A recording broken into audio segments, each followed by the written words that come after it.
Tim, Hey, how are you, man? I'm good. How are you? Good. Thanks for doing this. Appreciate it. Oh, thanks for having us, bud. Absolutely. It's just grabbing. What are you up to? I'm sat in British Grove Studios and Oh, recording. starting to get into the third album. Nice, nice. This. Oh man, I love show and tell. That's the best part about Zoom interviews. It's basically just adult show and tell. My God, I love this. This thing is just beginning to end a thing of beauty. This is a weird question to begin with, but do you judge people by what song they like the most off of it? Does it give you some insight to them? Definitely, like 100%. Yeah. Go on. What's your favorite? I is right up there, man. That is the most. If a punk rock song can be beautiful, that is what it is. Oh, thank you very much. I'm also excited. You've been selling out so many shows in the UK. I know you're coming to the US. You're coming to Lollapalooza in Chicago, end of July, Thursday. Are festivals to you? Are you a fan, or are you there for work, or is it a little bit of both? I fucking love festivals I was gonna say. because the set's shorter. no hour 45, no 2 hours. You're like, you got 110. You're boom, bouncing. Fucking 110. I do about 50. Really? I'm just like in and out. I love it. Is there anybody you're looking for? The day you're there is such a weird mix. It's Metallica, Billy Strings, Tove Lo, Remy Wolf, and Haler. Holy shit. Yeah. Definitely going to go see Metallica. Just jump on with them. I want to jump on. Fucking want to jump on and just play fucking Master of Puppets or something. That'd be so sick. I was gonna say it would work out well, man. The other part, not necessarily this album, but Spin of You. I believe you directed that video, correct? I didn't direct it, but I had a lot of saying. A big hand in it. It was my idea, the storyline. I'm a huge Stephen Graham fan. I just think that guy, everything that guy does is flawless. And whoever put that video together, it's a beautiful, like, it's almost a short film. And the intensity of it, knowing Stephen Graham and only going by what I know with him in film, I'm like, oh shit, he's going to punch him. Like, he's going to punch Sam square in the face. You're like, and then you're like, oh, also you hit the end. Without giving too much away, you hit the end, you go, oh man. It was very. It was yeah. I literally rang up Phil Barantini, the guy who directed it. Yeah. He directed the film. I don't know if you've seen it with Stephen Graham called Boiling Point, which is just fucking. He's a chef. Yeah. Yeah, it's incredible. So I became friends with Phil, and basically because I had my song on the end. Poltergeist is on the end of that film. It's the only bit of music in it was my song. Poltergeist goes on the credits. And I just rang him up and just says, like, look, I've got this idea. I want to do a music video which is kind of based loosely around me and my dad. My relationship with my father. And I just says, do you reckon Stephen would be up for playing my dad? And he's just like, and I knew Steve. I've known Stephen for a while, but like but I figured he'd be really fucking busy. So yeah, but he had one day off in between shooting, and we filmed it then. That was all one day. One day.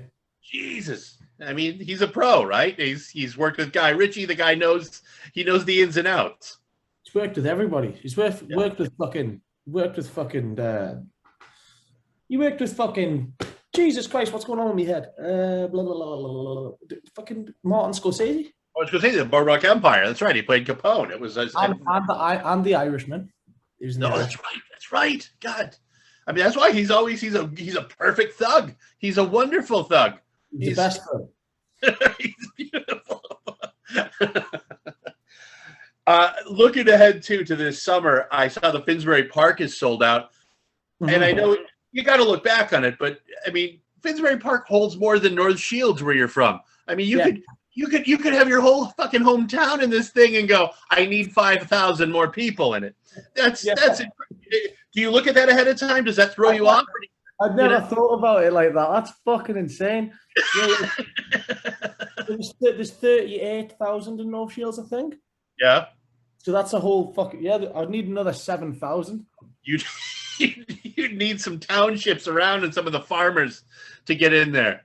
Take No Shields, I could take half, a bit of fucking half of Wall's End as well. Jesus, I can say. 17 Going Under, we've been playing for quite a while now, and I do love it. But man, the deeper you get into this album, just the harder it grips you.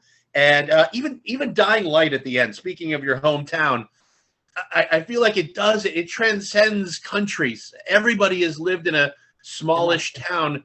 That first line, "This town is a world of waifs and strays." You're like, Jesus, does that just grab you at first? Have you ever taken a song and moved the lines around and realized it just doesn't work and it just doesn't hit you as hard? And then you put the last line or the middle line first. You go, well, there you go. I'm going to grab somebody by the throat lyrically.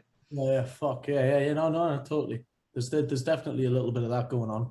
I mean, I've just wrote a song last night, which we're going to record in the next couple of days, which is fucking literally the most lyrics I've ever put in one song. It's like really, it's reams and reams and reams and reams of words. That's kind of surprising. Like I hear like The Leveler and things like that. It's such high energy, and it's like I always think of albums sort of like a set list. When you're doing your set list, it's got to be tough because you're kind of working a crowd, you're feeling out a crowd, and you got to start them. You want to get them right away, and you want to hold on to them, especially when you're talking about festival sets. Like you said, you don't even have an hour, and some of these people have never heard of you, and you're like, I got to get them, right? Yeah, or is that not even your mentality? No, totally. I think of it as I tend to think of it as like a movie. Okay. Because I'm a big movie fan, and I think I love to think of the soundtrack as like as a film, and the album is like a soundtrack. Well, that's even better. The other part of this album is obviously it's about you growing up, and it's really interesting when you talk to other people and you talk about like their youths and their teen years and things like that. Some people either want to forget it because it was horrifying, or some people are constantly trying to follow it. Some people are just trying to they dress like they were in their teens, even though they're in their 20s and 30s. You go, oh, Jesus, stop it. And other people just kind of blank it out. And you do such a beautiful job of taking your story, filtering it, and even musically with the use of Johnny with the sax. My God, that's used perfectly. It hits you at weird times. You throw a saxophone in there, you go, without this song, it sounds hollow. Yeah, and then, so it's just I don't know. I mean, how the song, everybody's like, oh, how do you write songs? But the song making process for you has to be a little more intense than most people's. If somebody like wrote for you and they say, well, we love Sam's voice, here's a song for you, would you just go, fuck no? I'm writing my own stuff. I'd never sing anybody else's songs unless it was like a cover or something. Yeah, I've got to write everything. I have to. I'm too much of a control freak. Hey, John, could we wrap it up after the next question?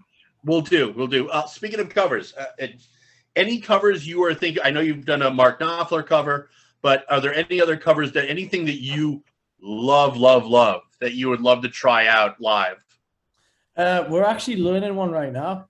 We're learning I Will Dare by The Replacements. Oh, really?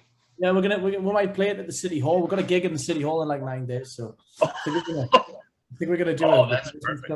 I fucking love that band. Well, they're incredible. I mean, and the early stuff, they were drunk as can be. They could barely finish a set. Read some of their biographies; it's insane.